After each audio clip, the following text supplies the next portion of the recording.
그 탱커님들 보시면 영웅에서 그 저기 뭐냐 만노가 글레이브 강타 글레이브를 쓰잖아요. 이거 하실 때 그동안 어떻게 하셨어요? 그 한 명이 다 했어요? 아니면은 강타 맞고 오프탱이 도발했었나요? 도발을 하셨죠. 원래 센터탱을 하게 되면은 그렇게 해야 되는데 벽탱 같은 경우는 특히 죽게는 굳이 그렇게 안 해도 되는 게 한 명이 그걸 글레이브 강타 글레이브까지 다 맞을 수가 있어요. 이제 방법이 뭐냐면 첫 번째 글레이브 오기 직전에 첫 번째 글레이브 오기 경보가 안 되지 지금. 글레이브 오기 직전에 바로 주격을 치세요. 지금 버그 났나봐요. 글레이브 오기 직전에 주격을 치면 그 주격 그 피버 버프가 뜨잖아요. 그럼 그게 8초인가 9초인가 되잖아요. 그러면 주격 그때 바로 치고 강타 맞고 그 다음 글레이브 올 때까지 피버가 남아있을 거예요. 그러면 디버프가 안 걸려요. 그러니까 그렇게 하시면 되고, 만약에 글레이브 오기 직전에 주격을 못 쳐서 그 다음 글레이브 오기 전에 주격 버프가 남아있지가 않으면 그때는 룬전을 돌리시면 되거든요. 왜냐면 강타 맞고 날아가면서 주격을 못 치잖아요. 그러니까 가장 첫 번째 베스트는 글레이브 오기 직전에 바로 주격을 쳐서 피부를 띄워놓고 피부 버프가 있는 상태로 글레이브 강타, 글레이브 3개를 다 맞아주는 거고, 만약에 주격을 빨리 쳤거나 주격 그 버프가 없어져 버리면 강타 끝나고 바로 롱전 키시면 그 다음 글레이브까지 커버가 돼요. 그러니까 그렇게만 하시면 돼요, 탱커는. 그리고 똑같이 강타는 번갈아 가면서 맞으시면 되고, 강타 2번 맞으면 죽어요. 그래서 우선은 메인탱 아니죠. 처음에 순서가 글레이브, 강타, 글레이브잖아요. 그러면 주격, 글레이브, 글레이브, 강타, 글레이브, 주격, 버프, 끝. 이렇게 되겠죠? 근데 만약에 이게 안 됐어. 주격, 글레이브, 강타, 그 다음에 버프 없음, 그러면 룬전, 글레이브가 되겠죠.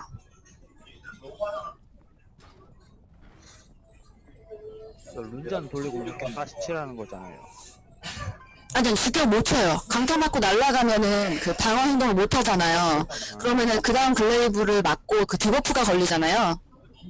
디버프가 걸리면은 힐러들이 굉장히 빡세지니까 그때 이제 만약에 그 주격을 못 쳐서 그러니까 버프가 없으면은 그때 룬전을 돌리라는 거죠. 영웅 하듯이 똑같이 하는데 주격 타이밍을 글레이브 오기 직전에 써주시면은 두 번째 글레이브까지 커버가 된다는 거고.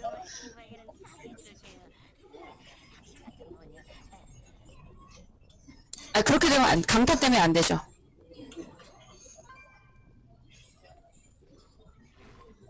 대기장신구로는 그 강타 데미지하고 글레이브 댐지는 되는데 그건 안 되죠. 그거 디버프가 생기죠. 디버프 생기면 힐러들이 쌍욕하죠. 그러니까 방어 기세를 쓰셔야 돼요. 원래 글레이브 올 때는 글레이브 맞춰가지고 우리 저기 킬로그 하듯이 킬로그에서 그 뭐죠? 아무튼 그 스킬 막는 것처럼. 그러니까 요건 탱커님은 요것만 하시면 돼요. 그렇죠. 손톱 깨뚫기 그거 맞으시면 안 돼요. 네네네. 그러니까 6강 디버프는 못해요. 그거는 그 어떤 탱도.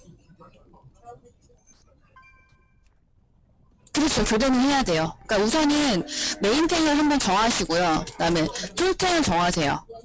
근데 중요한 건 쫄탱이 더 어려워요.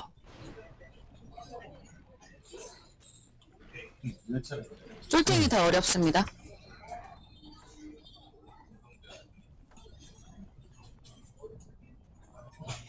네네네.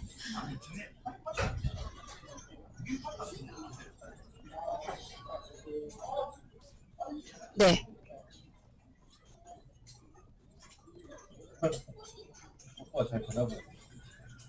둘 다 쌓아야 되는 건 아닌데 둘이 같이 해주면 좋죠. 탱이 다 해주면 그만큼 여유가 있으니까.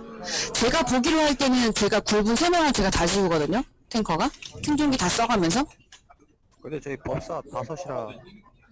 근데 법사가 그러니까 법사의 숫자에 상관없이 그러니까 벽탱 같은 경우는 힐러만 지어주면 돼요, 탱커가. 그리고 법사님들은 나머지 4명을 지울 거예요. 그러니까 굴분이 총 5면이 걸려요. 근데 우선 그거는 2페이지니까 아직은 뭐 1패부터 설명을 드릴게요. 어쨌든 탱은 그 메인탱하고 그 쫄탱을 정해주시고, 이제 메인탱 같은 경우는 지금 여기 있죠. 여기서 그냥 탱을 하시면 돼요. 똑같이. 여기서 탱을 하시고 처음에 날라오는 글레이브 강타 글레이브 맞고 나서 그 다음 글레이브 올 때 그 DBM에서 나와요. 글레이브 온다는 거. 그럼 그때 잠깐 그 쫄탱, 그러니까 오프탱이 들어와서 냄새 도발해가지고 그 탱이 글레이브 강타 글레이브를 맞고 다시 나가면 되겠죠? 그럼 다시 메인탱이 도발을 하는 거예요. 그러니까 주 탱은 메인탱이 쭉 하시고요. 그렇죠. 예, 그렇게 하시면 돼요. 냄드탱은 계속 냄드를 봐줘요. 보다가 내가 이 첫 번째 강타를 맞고 나면 두 번째 강타 때까지 강타 디버프가 남아있거든요. 그러면 그 두 번째 강타를 쫄탱이 맞아주고 다시 나가는 거죠. 그래서 센터탱 같은 경우는 더 복잡한 게 메인탱이 저쪽 반대, 그러니까 가운데 냄드를 갖다 놓고 반대쪽에서 글레이브 강타 맞으면 날아가니까 냄드가 이동을 하게 되잖아요. 쫓아가니까. 그러면 쫄탱이 뒤에서 세 번째 글레이브를, 두 번째 글레이브 때 도발했다가 데리고 있다가 다시 강타 보고 아직 또 글레이브 때 반대편에서 또 데려가거든요. 그러니까 계속 그 핑퐁을 해야 되는데 벽탱은 그럴 필요는 없어요. 둘 다 해야 돼요. 쫄탱이랑 냄탱이랑. 두 분 다 하셔야 돼요. 그러니까 탱은 그렇게만 하시면 돼요. 그러니까 메인 탱은 계속 여기 서서 이제 계속 그 냄드를 쭉 탱하시고, 그러니까 예를 들어서 지금 953호님이 인탱을 하시면 135 강타를 맞는다고 치시면 246 강타 때만 칼질님이 들어가서 냄드를 도발해서 강타만 맞고 다시 나오시는 거죠. 교대로.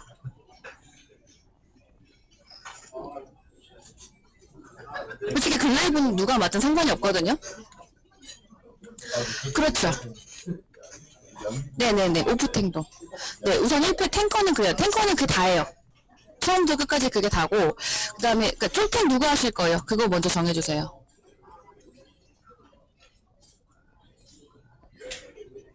공장님 마이크 끼셔야죠. 쫄탱을 어느 분이 하실 거예요? 저주쫄. 지금 여기.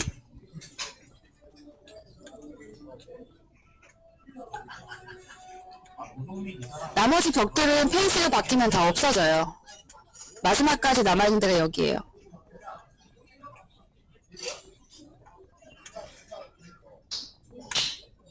말씀드릴게요. 쫄탱이 더 어려워요. 그럼 쫄탱이 말씀드릴게요. 1분에 한 번씩 저주가 와요. 저주가 오면 누구한테 걸릴지 몰라요. 저주 대상자가 황피형이다 그러면 제 위치 근처에서 큰 쫄이 나올 거예요. 해제가 되면. 그 저주 해제하는 거 아시죠? 만노 영웅 가면 처음에 쫄 잡을 때. 그럼 그거를 바로 어그를 잡고 그 저희 여기 본진에다 갖다 주시면 걔를 딜을 하는데, 얘가 죽을 때 얘가 그 쫄탱님한테 디버프를 걸어요. 디버프 이름이 뭐더라? 네, 디버프 쐐기 걸리면 쐐기 1중 정도는 1중은 그냥 본진에 뿌리시고 그냥 본진에 계셔도 되고요. 네, 중첩이 넘어가면은 뭐 살짝 본진은 지금 동글하고 달이거든요. 동글 달. 여기서 뭐 이쪽으로 이렇게 빠져서 쐐기를 터트리고 다시 오시면 되겠죠.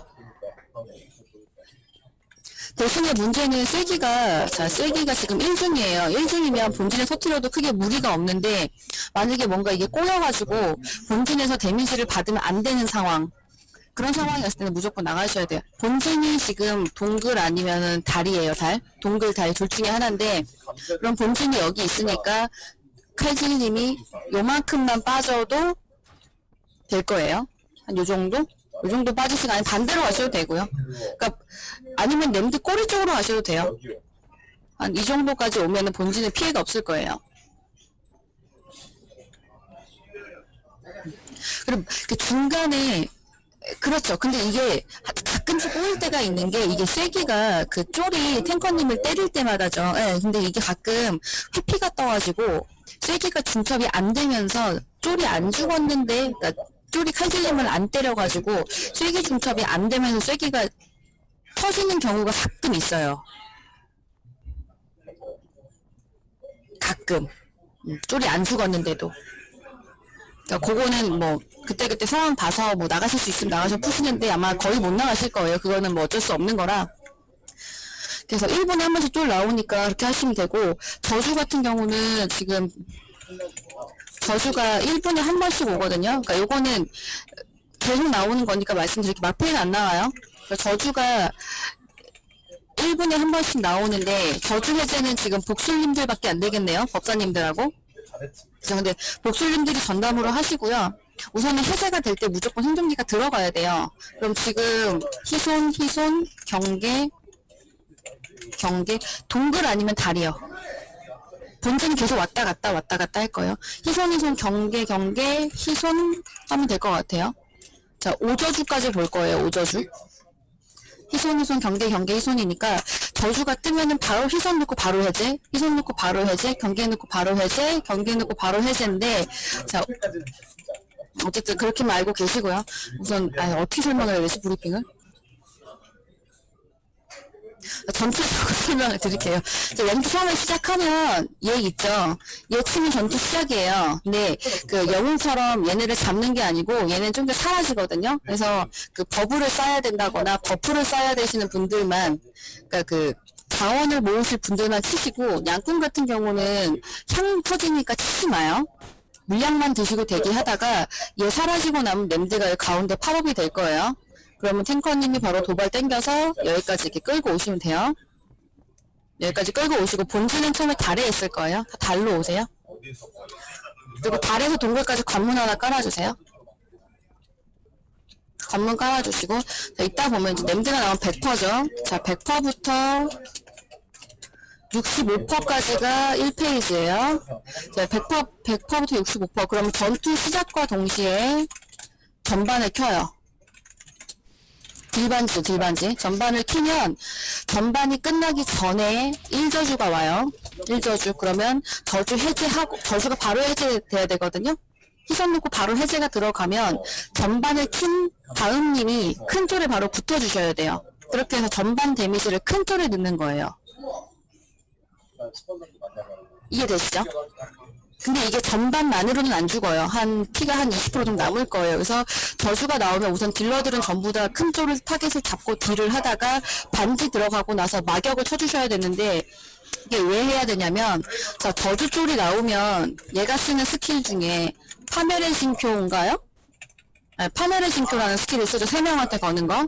그러면 그거를 그 저주 쫄이 쓰는 어활로 파멸의 징표를 풀어야 되는데, 파멸의 징표 때문에 밖에 나가면 그 다음에 오는 스킬에 대비를 못하기 때문에 첫 번째 저주하고 세 번째 저주는 전반으로 얘가 파멸의 징표라는 스킬을 쓰기 전에 얘를 잡아야 돼요. 뭔지 이해되시죠? 그러니까 1저주, 3저주는 무조건 전반으로 걔를 딜을 해서 빨리 몰아서 마격 빨리빨리 쳐가지고 파멸의 징표가 오기 전에 걔를 그냥 때려 잡아버리는 거고, 2저주, 4저주, 5저주는 파멸의 징표를 봐야 해요. 볼 수밖에 감지가 없으니까. 딜을 아무리 밀어도 걔를 못 잡거든요, 그 안에. 그러니까 첫 번째 저주쫄은 그렇게 하면 되고, 그게 끝나고 나면 본진에 같이 오겠구나. 순서가 뭐죠? 마의 지옥 폭풍이구나. 마의 지옥 폭풍이라고 발밑에 까만 바닥 있죠? 그거 나오고, 그 다음에 인프 나오고, 그 다음에 지옥 추적이 오고, 그 다음에 응시가 와요. 자, 그러면은 다 같이 저희 다이를 모여있죠, 저희가. 여기 모여있는데 너무 모여있으면 안 되고, 약상계 하신 상태로 마의 지옥 폭풍 뜨면 살짝 피하다가 다시 살짝 모이죠. 그럼 인프가 떨어져요. 인프 떨어질 때도 뭉쳐있으면 데미지 같이 받아요. 그래서 똑같이 약상계 하고 있다가 인프가 나왔다. 그럼 고핀 1번이 들어갈 거고요. 그럼 인프를 빨리 잡고 대기하고 있으면 지옥 추적이 떠요. 그럼 관문 깔려있죠. 추적 뜨자마자 바로 관문 타고 넘어와요. 반대로. 그럼 여기서 가만히 계시면 응시를 보겠죠? 그럼 다 같이 같은 방향으로 나가요. 그래서 같이 맞고 들어오다 보면 다시 마의지옥 폭풍, 인프가 또 올 거예요. 그리고 그 다음 지옥 추적이 올 때는 이게 관문이 쿨이기 때문에 그땐 뛰셔야 되는데, 여기서 지옥 추적이 제일 중요한 게, 지금 전부 다 여기 달에 있는데 누군가가 앞에 나가서 여기 서 있다가 저한테 지옥 추적이 뜨면 어떻게 돼요? 그쵸, 다 날아가죠. 관문을 빠르게 탔으면 괜찮은데 관문을 못한 사람은 뒤로 날아가 버리겠죠. 그래서 한 점에 같이 계시는 게 제일 중요하고요. 그때는 추적이 오기 전에는 한 점에 같이 있고, 만약에 관문을 못하더라도 무조건 추적이 떴을 때는 앞으로 뛰세요. 그러면 한 팀 맞고 앞으로 튀겨져서 반대로 날아가거든요. 그러니까 무조건 앞으로 뛰어야 되는데, 이쪽에서는 관문이 쿨이기 때문에 추적이 뜨면 다 같이 달려서 튕겨가지고 반대로 오는 거죠. 그럼 다시 이쪽에서 지옥 추적은 다시 관문 타고 가는 거고. 그래서 지옥 추적이 올 때마다 다일 동글 다일 동글 다일 동글 반복인 거예요.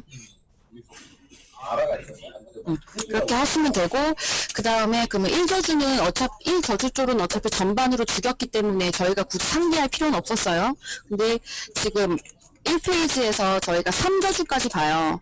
이게 3저주를 뭐 안 보면 정말 좋은데 3저주를 안 보려면 딜이 굉장히 좋은 올 선수팟이거나 아니면 그 저주가 다 씹혀가지고 쫄이 안 나와서 모든 딜이 다 냄드에 박혔을 경우에만 가능하고요. 그렇지 않은 경우에는 무조건 3저주를 봐야 되는데 65%가 지금 페이스 전환이잖아요. 여기서 탱커님이 정말 중요하신 게 우리가 만약에 지금 딜이 너무 잘 돼가지고 67%야. 67%인데 3저주 쫄 카운터가 떴어요. DBM에. 그러면 딜컷을 무조건 해야 돼요. 쫄을 데리고 넘어가면 안 돼요, 페이지를. 왜냐면 이 페이지를 넘어감과 동시에 굴분이 오거든요. 굴분이 오는데 거기에 큰 쫄이 남아있으면 그 큰 쫄이 거는 파멸의 징표 대상자들이 굴분 데미지에 다 터져버려요. 그래서 3저주 쫄을 무조건 보고 3저주 쫄을 잡고 페이지 전환을 하셔야 돼요. 65%를. 만약에 우리가 66%다. 그러면 좀만 더 딜하면 3저주 안 보고 넘어갈 수 있어. 근데 만약에 DBM에 3저주 쫄 빠 뜨잖아요. 그러면 그 쫄은 무조건 나와요. 그러니까 이미 카운트가 들어간 쫄은 우리가 그 사이에 65%를 넘겨도 64%, 23%가 되더라도 쫄은 나와요. 그래서 안전하게 보통 한 70% 정도나 68% 정도의 딜컷을 하고 남아있는 정령, 부정령 같은 거를 딜을 한 다음에 3저주를 보고 3저주 쫄한테 반지 넣고 걔를 잡고 나서 페이지를 바꾸는 거예요. 자, 그러면 이 쫄 말씀드릴게요. 지금 1저주 쫄, 3저주 쫄은 어차피 전반으로 죽이니까 딜러들이 빨리 딜해주고 전반 밀어주면 되는데, 자, 2저주를 말씀드릴게요. 지금 그때 우리가 달에 있을지 동굴에 있을지는 몰라요. 근데 자, 2저주가 나왔어요. 그러면은 2저주에 해제가 됐죠? 그럼 그 쫄이 나와요. 그러면은 우선 파멸의 징표가 나오기 전에는 어화를 다 차단을 해요. 차단을 하다가 그럼 본체는 다 뭉쳐있죠. 자, 파멸의 징표가 나왔다 그러면 세 분 다 이쪽으로 나가요. 세 분 다 나가서 쭉 쓰시면 돼요. 자, 파멸의 징표 대상자끼리는 교집합 가능해요. 남의 원에 내가 들어가지 않는 이상은 교집합은 가능합니다. 그러니까 굳이 멀리 빠지실 필요는 없어요. 그래서 맞네. 그래서 이렇게 해서 이쪽하고 아니면은 여기로 나가셔도 돼요. 여기.